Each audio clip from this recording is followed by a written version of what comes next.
selain sebagai pelajar santri, saya juga sebagai seorang mahasiswi di salah satu universitas di Surabaya.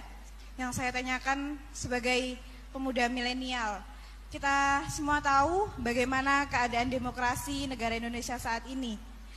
Yang saya tanyakan bentuk dari hubbul waton minal iman. Hubbul waton di sini, bolehkah saya sebagai seorang mahasiswi menyuarakan pendapat saya, berjuang bentuk ijtihad demi keadilan berupa demonstrasi?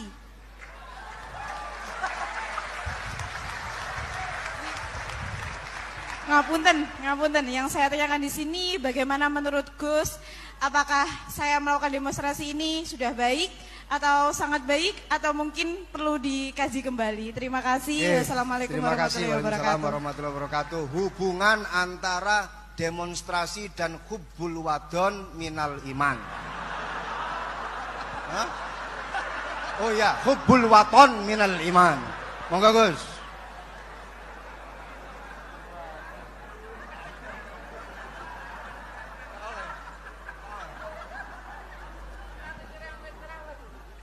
Ini benar-benar ahli. Begini kan, demonstrasi itu kan makna pokoknya itu kan apa? Memperlihatkan. Makanya demonstrasi kekuatan maknanya ya show, ya, memperlihatkan satu apa? Kekuatan. Sehingga kalau dalam Islam itu ya fleksibel, asal itu tidak merugikan orang lain, tidak anarkis, tidak mandorot bagi kelompok lain, tentu boleh. Bahkan kalau tidak apa? Menyuarakan suara kita tentu dengan cara-cara yang tetap islami ya, itu malah kita disalahkan karena berarti tidak ikut bertanggung jawab terhadap proses bernegara. Tapi tentu disuarakan secara konstitusional dan secara baik. Kemarin pas demo di Jogja yang ramai itu masalah rancangan KUHP, itu rektor UI juga ketemu saya, pamit, Gus mau demo aja ya, tapi yang baik dan sopan kan.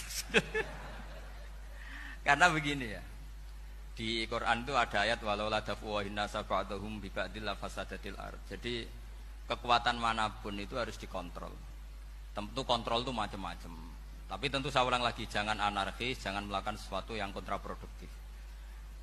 Jadi menurut saya pernah ditanya, Gus kalau pemerintah itu didukung 90% rakyatnya bagus enggak? Ya bagus, berarti presidennya hebat, didukung mayoritas rakyat.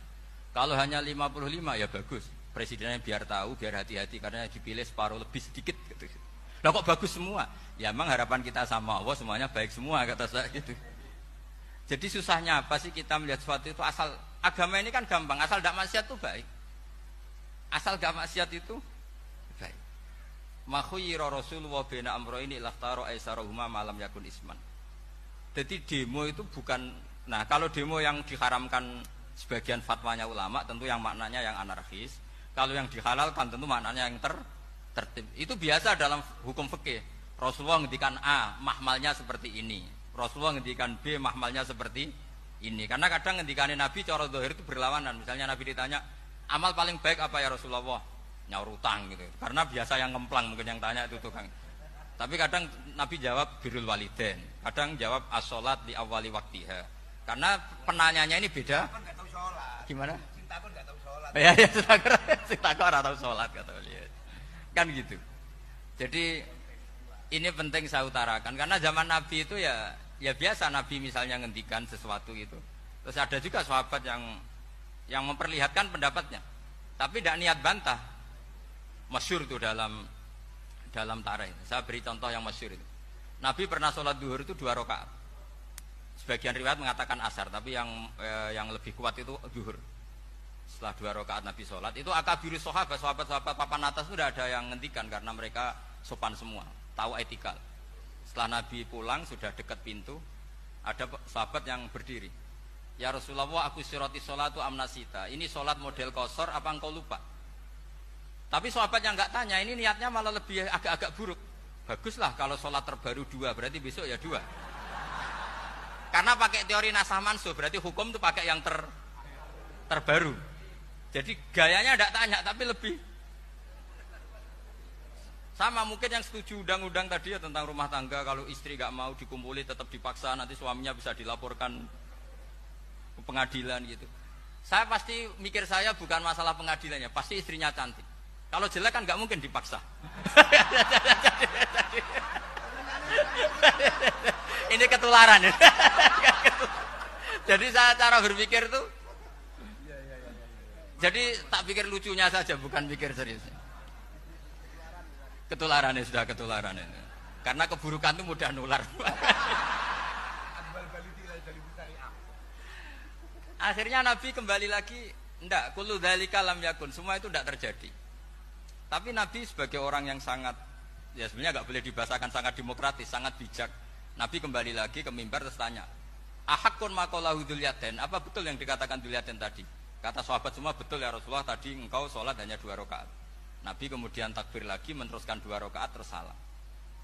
Artinya kalau demonstrasi itu dengan makna mengutarakan pendapat dengan cara yang dijamin konstitusi, ya itu kan normal-normal saja, nggak ada masalah. Saya pernah derekno bapak, itu ada pertanyaan yang benar-benar mengusik saya. Ada orang miskin datang ke bapak, Pak Yai, jadi wong melarat itu ra enak. Sajane ya wis suwe dadi wong melarat ra enak. Itu pas Ramadan. Kenapa kata bapak? Bapak saya itu teman akrabnya Gus Ali, itu senengannya ya guyon, mau meninggal aja masih guyon. Bapak itu guyon terus. Kenapa ya? Sudah puasa nggak makan, buruh orang, macul itu kan berat. Mau istirahat nggak boleh karena buruh orang. Enak jadi wong sugih puasa diam di rumah gini-gini terus. Terus kata bapak saya gini, enak wong melarat. Jadi wong sugih nak puasa berat. Kok sakit ya? Besok mangan pecel, awan rawon, engkok sore sidik sate. Jadi yang harus ditinggalkan itu banyak. Nak sampean kan biasa meninggalkan itu semua. Semenjak itu dia, oh iya, nak ngono podo-podo abot. Jadi hasutnya pada orang kaya terus nggak ada. Nah ini pentingnya ilmu, jadi pentingnya berdamping tadi itu. Setelah diberi jelasan, oh maturun ternyata podo-podo abot gitu. Dia nggak tahu susahnya jadi orang kaya. Ya sama seperti tadi, Yai saya puasa, kerja gini-gini, bojo sitok elek, terus dari yang bojone 4 cantik semua abot aku. Karena harus ninggalkan 4 yang cantik tadi, yang bisa menghidupkan tadi itu. Itu kan juga demonstrasi, artinya mengutarakan apa yang. Jadi itu saya pikir seperti itu.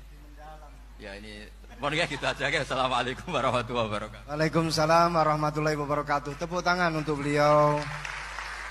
Kita doakan semoga beliau sehat walafiat, panjang umur, jembar rezeki, jembar urip, jembar awak, tambah rezeki, tambah bojo. Doa dari Kiai Agus Salim Masyuri. Saya serahkan kepada Gus Salam. Gus, ini mau dilanjut? Enggak usah khawatir, jenengan enggak akan dihisab. Iya, ini dilanjut atau sudah off sampai di sini? Sambun?